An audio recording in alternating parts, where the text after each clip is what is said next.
Lemon in the middle portion, Skyshack and Big Lagoon. Skyshack regains the lead and finally close finish.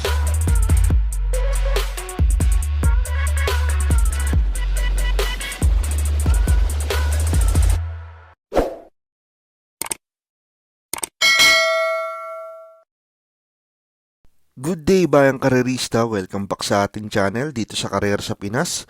Muli tayong magbibigay ng ating mga kursunada, tips at analysis para naman sa magaganap na karera ngayong araw naman ng Sabado, August 1, 2026. Dito ba din sa karera ng Philippine Jockey Club sa Padre Garcia, Batangas. Magsisimula ang mga karera ng alas 3 ng hapon, meron tayong 7 karera. Yung race 1 at race 2 ay paglalabanan sa distansyang 1300 meters habang yung natitirang 5 karera sa distansyang 1400 meters. Meron tayong isang set ng winner take all, isang set ng pick 6, isang set ng pick 5, isang set ng pick 4 at syempre nandyan yung mga paborito nating exotics. First racing day of the month, weekend racing, medyo may kahirapan yung lineup natin ngayong Sabado. Di ganun kakapal ang lineup natin pero napakahirap lalo na yung race 1 at race 2. Lalo na may carry over ngayon sa ating winner take all amounting to 3,311,101.26. Yan ay sa pagkakapanalo ng mga dehadong Fields Amor at Elizabeth Joy. Mukhang pahihirapan agad tayo sa winner take all. Bukod sa race 6 ay wala na ako nakikitang paninggil kaya naman kung may puhunan kayo magdagdag kayo ng pang-alalay. Kung may mga silip or kursunada kayong dehado, isama nyo na yan, lalo na kung may pangkapital naman kayo. Siguradong pag nakuha nyo yung dehado, magandang dividendo nang naghihintay sa inyo. Malay nyo, yan ang makapag-one winner sa inyo. Good luck sa inyong mga winner take all event. Makatulong sana ang ating mga giya ngayong Sabado. Wag na natin patagalin pa, simulan na natin bayang karerista. Race number 1, start ng ating winner take all, races 1 to 7, isang PJC Invitational Race, Division 2. Meron tayong 7 kalahok, distansya natin 1300 meters. Ang first choice ko dito, yung numero 5 si Jewel of the Nile, gagabay ni RJC Tabor last July 19, dito rin sa PJC. Nagtala ng 1 minute 31.4 sa 1400 meters kung saan pumang-anim kila Rayhak at Barayong. May best time naman yan na 1 minute 21.6 sa 1300 meters. Ito mababa na sa laban to, hindi pa natin nakikita ulit yung lakas ng remate pero baka ngayon ilaban na. Masyado na mababa yung laban niya dito, tingin ko hindi pa ganun karami runners, baka sakaling maparemate na ni Hapon. Ang panigundo ko naman dito yung numero 6 na si Fly with the Wind, gagabay naman ni Mark Alvarez.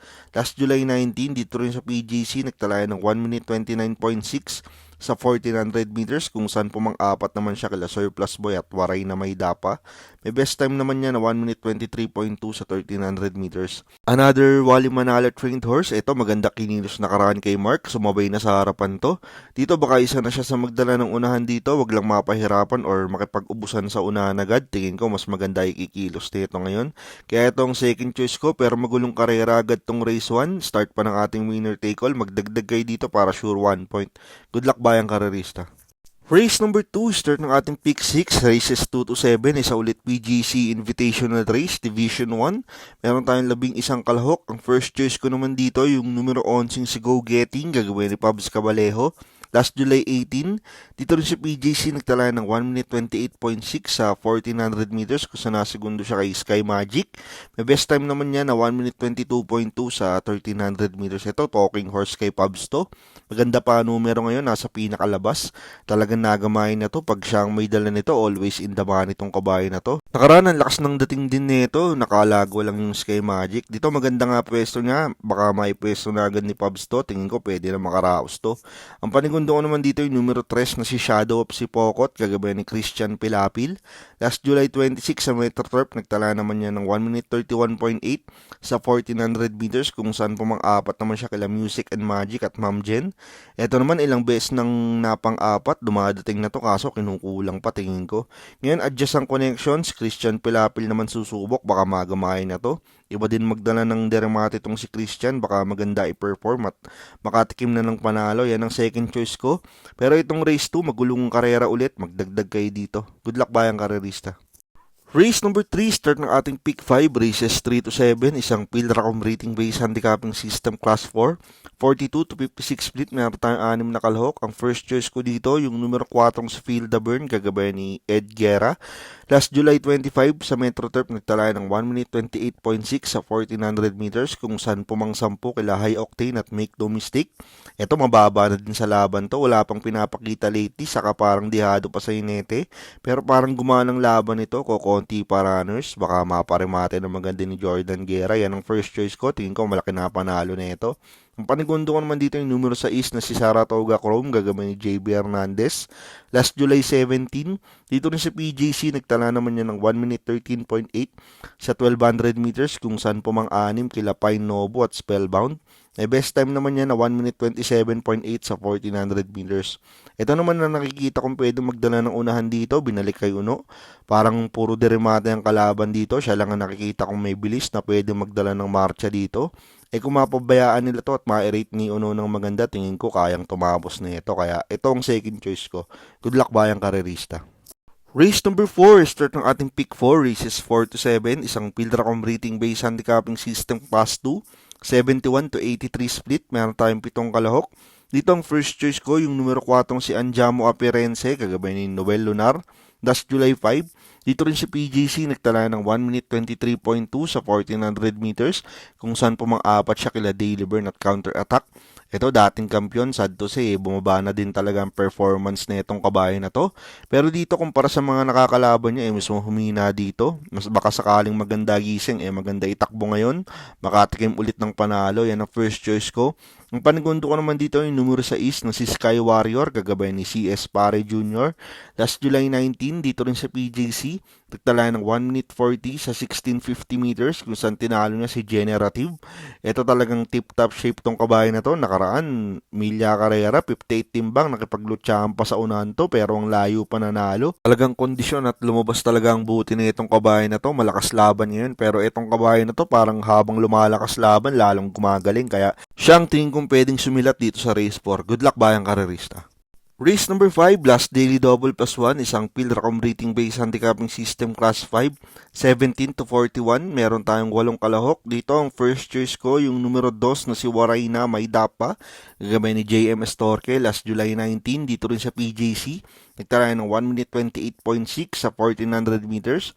Kasi nasigundo siya kay Surplus Boy. Ito maganda na tinakbo nung nakaraan. Mukhang naipagpag niya na yung kalawang magkatapos ng mahabang bakasyon. Nakaraan, inabot lang to. Medyo nakulangan ako sa dala ni Eminem nun. Ayaw pumalo parang overconfident na di lalagpas yung Surplus Boy kaya inabot. Dito adjust ang connections to Brook. Baka sakaling makaraos na sa meta to. Panigundo ko naman dito yung numero 1 si Rayhack, gagabay ni Jim Shego, last July 19. Dito rin sa PGC, nagtala ng 1 minute 28.4 sa 1400 meters kung saan tinalo na si Barayong at Bonnie Avenue. Ito naman, impresibo yung tinakbo nito nung nakaraan. Walang pinapakita late ito. Biglang ganda ng tinakbo nung nakaraan. Nakaremate sa balya. Tingin ko pwedeng magkomento pa to. Mainam magdala ng dihado to si Jimmy Shego talaga. Tingnan nyo naman kagabi, Elizabeth Joy. Pag nagkaroon ng hagaran sa unahan, baka makaremate at baka isa pa ulit ng panalo to. Dito sa race 5, dito ako sa mga kabayan ni Vice Gov. Good luck bayang karerista. Race number 6, penultimate race, last daily double for the day, isang Pilracom rating based handicapping system class 4, 42 to 56 split, meron tayong 7 kalahok. Dito sisinggaling ko na numero 7 Miss Shani Treasure, gagabay ni JB Hernandez, last July 17. Dito rin sa PGC, nagtala ng 1 minute 10 sa 1200 meters, kung saan tinalo na si Dagitab. Ito, welcome back Batman sa Bell Racing Stable. Mukhang nagkaayos na ulit si Uno at si Boss Elmer. Ito, binalik na nga siya at mukhang unang sakay na pagbalik, mukhang panalo agad. Mainam yung panalo nito nung maiden assignment niya, Uno G's. Tingin ko pwede mag-umento pa to sa pagkakabalik ng renda kay Uno dahil siya ang nag-barrier dito. Kaya dito sa race 6, tingin ko 1 for the day. Sisinggaling ko na yan, Miss Shani Treasure. Good luck bayang karerista. Race number 7, last race for the day, isang Pilracom rating based handicapping system class 5, 17 to 41 split, meron tayong 8 kalahok. Dito ang first choice ko yung numero 8 si Miss Pinkerton, gagabay ni Patar Guse, last July 25 sa Metro Turf, nagtala ng 1 minute 30 sa 1400 meters, kung saan pumang-anim siya kala Arthur's Team at Supreme Dynasty. May best time yan dito sa PGC sa 1400 meters na 1 minute 28.2. Ito naman, umangat ng grupo itong nakaraan kaya di natitimbang. Pero bago yan, always in the money yan. Kaya tingin ko umangat din ng grupo. Ngayon parang mas malaki ang chance niya sa grupong to. Maganda pa ang numero, nasa labas. Baka maparemate ng maganda ni Patar ngayon to. Yan ang first choice ko. Ang panigundo ko naman dito yung matuling kabayong numero 1 si Malibu Bell, kagabay ni CB Garganta. Last July 15, dito rin sa PJC, nagtala naman niya ng 1 minute 14.2 sa 1200 meters kung saan pumang-apat kila Gugma at Bishop Blue. May best time naman niya na 1 minute 29.8 sa 1400 meters. Ito, ang tagal nakipag-isahan kay Hit Bolagane ito noong nakaraan, pero sumasama pa din to nung rekta. Ngayon, binalik kay Tupe, mas gamay na tong kabayan na to. Maganda pa ang numero ngayon, numero 1. Pwedeng makakuha agad ng unahan. Mairit lang na maganda ni Tupe. Tingin ko walang makakasabay sa kanya sa unahan dito. Baka tumapos ng karera. Isa pa, same connections ni Mishani Treasure. Baka sakaling maka-back-to-back sila dito. Pero last race, paratingan. Isa pa, magulong karera. May carry over pa. Lagi nating paalala, magdagdag kayo dito sa last race. Sama niyo yung mga silip yung dihado para pag namumuro na kayo, mas malaki na ang chance ang manalo ng mga parating nyo dito sa huling karera. Malay nyo, yan ang makapag one winner sa inyo. Good luck bayang karerista. At yan naman ang ating mga kursunada, tips at analysis para naman sa magaganap na karera ngayong araw naman ng Sabado, August 1, 2026. Dito ba din sa karerahan ng Philippine Jockey Club sa Padre Garcia, Batangas. Lagi nating paalala, ito'y sariling aral at kursunada lamang. Pagdating sa tayaan, kayo pa din ang masusunod. Maraming salamat sa inyong patuloy na pagsuporta dito sa Karera sa Pinas. Makatulong sana ang ating mga giya at kursunada. Magsitama sana tayong lahat. Happy racing at good luck bayang karerista.